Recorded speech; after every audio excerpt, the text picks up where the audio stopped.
किसी फिल्म का टिकट खिड़की पर चलना न चलना अब बहुत कुछ इस बात पर निर्भर करने लगा है कि फिल्म की रिलीज से पहले उसे लेकर दर्शकों में उत्सुकता कितनी है और फिल्म की इस लिहाज से एडवांस बुकिंग कैसी है। Action film series John Wick की चौथी कड़ी इस मायने में भारतीय सिनेमा को भविष्य की दिशा दिखा सकती है। एक्शन फिल्मों का कारोबार दुनिया भर में लगातार बढ़ता जा रहा है। हिंदी में रिलीज हालिया फिल्म पठान की कामयाबी भी ये साबित करती है कि कोरोना काल के अवसाद में जीते रहे दर्शक अब बड़े पर्दे पर बड़े धमाके होते देखना चाहते हैं, बशर्ते इन कहानियों का नायक उनका अपना पसंदीदा चेहरा हो और एक्शन दृश्यों में ताजगी हो।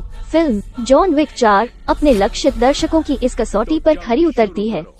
वीडियो गेम्स जैसे हिंसक दृश्यों से भरपूर ये फिल्म युवाओं की इस महीने की सबसे पसंदीदा फिल्म रिलीज से पहले रही है और आश्चर्य नहीं होना चाहिए अगर फिल्म जॉन विक 4 भारत में अब तक रिलीज इसकी पहले की सभी कड़ियों को मिलाकर हुआ पूरा कारोबार इस बार पहले हफ्ते में पार कर जाए। बड़े बजट की फिल्मों की रिलीज के एक दिन पहले महंगी टिकट दरों पर होने वाले उनके प्रीव्यू शोज भी फिल्म की लोकप्रियता नापने का सबसे सही पैमाना होते हैं। गुरुवार की रात के हाउसफुल आईमैक्स शो में इस सीरीज को लेकर दर्शकों की उत्सुकता की पहली बानगी दिखी। रात 2 बजे के करीब शो खत्म होने के बाद सिनेमाघरों से निकलते दर्शकों में कोई भी फिल्म को लेकर अफसोस करता भी नहीं नजर आया। सिनेमा की किसी सीरीज में ब्रांडिंग का यही चमत्कार है। कियानू रीव्स ने इस भाड़े के हत्यारे का चोला पहली बार इस सीरीज की पहली फिल्म जॉन विक में साल 2014 में पहना। तब कहानी बस इतनी सी थी कि अपराध की दुनिया से दूर हो चुके इस सनकी जैसे हत्यारे को अपनी दिवंगत बीवी से मिले पिल्ले को कुछ अपराधी मार देते हैं और उसकी पसंदीदा कार चुका ले जाते हैं। वो वापस अपनी पुरानी दुनिया में लौटता है और कोहराम मचा देता है। सीरीज की दूसरी और तीसरी कड़ी उसे अपराध की इस दुनिया के शीर्षस्थ संगठन हाई टेबल के सामने ला खड़ा करती है। चौथी कड़ी में सीरीज की कहानी अमेरिका से जापान होती हुई फ्रांस पहुंची है। फिल्म में इस बार भी एक कुत्ता है, लेकिन उसका साथी कोई और है। फिल्म जॉन विक 4 की शुरुआत वहां से होती है जहां पिछली फिल्म में उसे गुलाम बनाकर अपने काम कराने वाले के सामने अपनी स्वामी भक्त साबित करने को जॉन विक अपनी उंगली काटकर भे चढ़ा देता है। हाईटेबल से भी वरिष्ठ इस सरगना को मारकर जॉन विक सीरीज की चौथी फिल्म में यलगार का ऐलान करता है। उधर हाईटेबल का एक प्रतिनिधि न्यूयॉर्क के उस होटल को तहस नहस कर देता है जिसका मैनेजर पिछली फिल्म में जॉन विक को मारने से चूक गया था। मैनेजर का साथी इस दौरान मारा जाता है। ये किरदार निभाने वाले लेंस रेडिक का हाल ही में देहांत हो चुका है।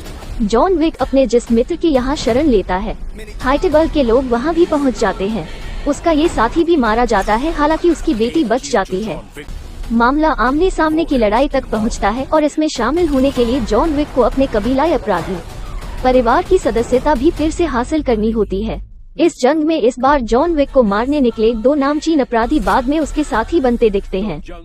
फिल्म हालांकि जहां खत्म होती है वहां से जॉन विक के इस सीरीज के अगले अध्याय में दिखने न दिखने को लेकर सवाल खड़ा होता दिखता है, लेकिन कहानी का आखिरी सिरा बताता है कि ये कहानी अभी बाकी है।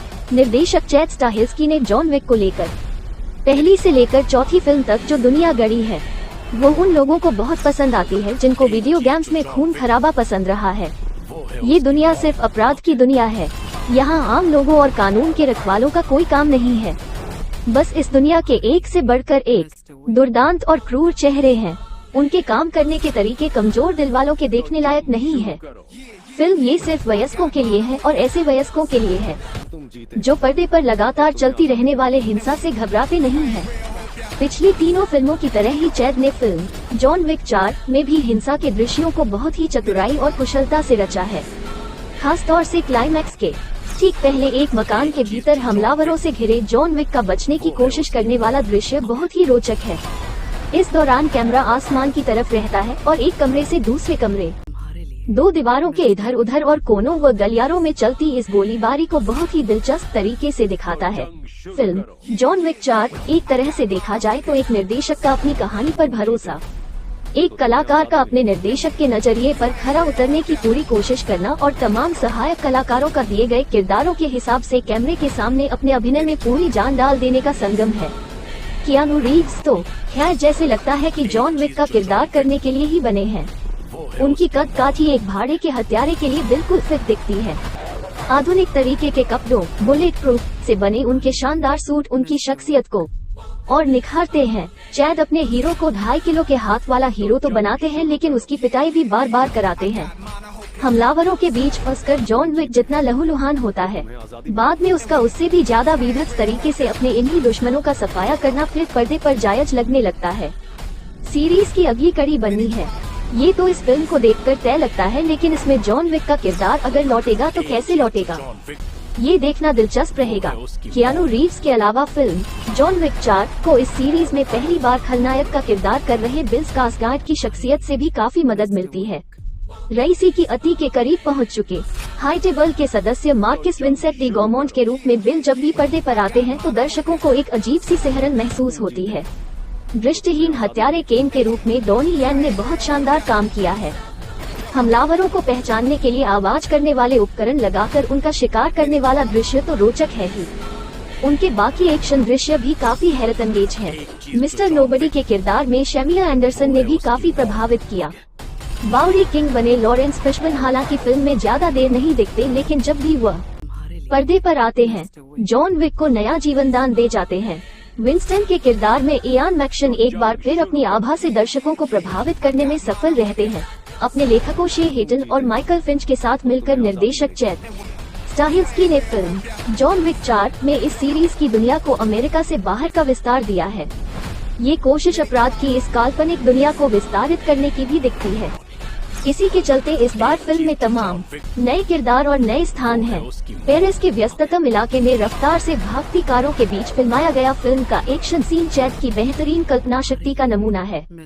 फिल्म हालांकि इस सीरीज की दूसरी फिल्मों से सबसे ज्यादा अवधि करीब 2 घंटे 50 मिनट की है, लेकिन इसके बावजूद ये फिल्म कहीं बोर नहीं करती है। तेज रफ्तार एक्शन दृश्य और बार बार होने वाले खून खराबे को हर बार एक नए तरीके से फिल्माने में फिल्म की एक्शन टीम ने काबिले तारीफ काम किया है। खास तौर से चलते डिस्कोथेक में फिल्माया गया एक्शन सीन सांसें रोक देने वाला है। फिल्म का बैकग्राउंड म्यूजिक जॉन विक की फितरत के साथ सही जुगलबंदी करता है और फिल्म की सिनेमेटोग्राफी और संपादन भी अपना असर छोड़ने में कामयाब है।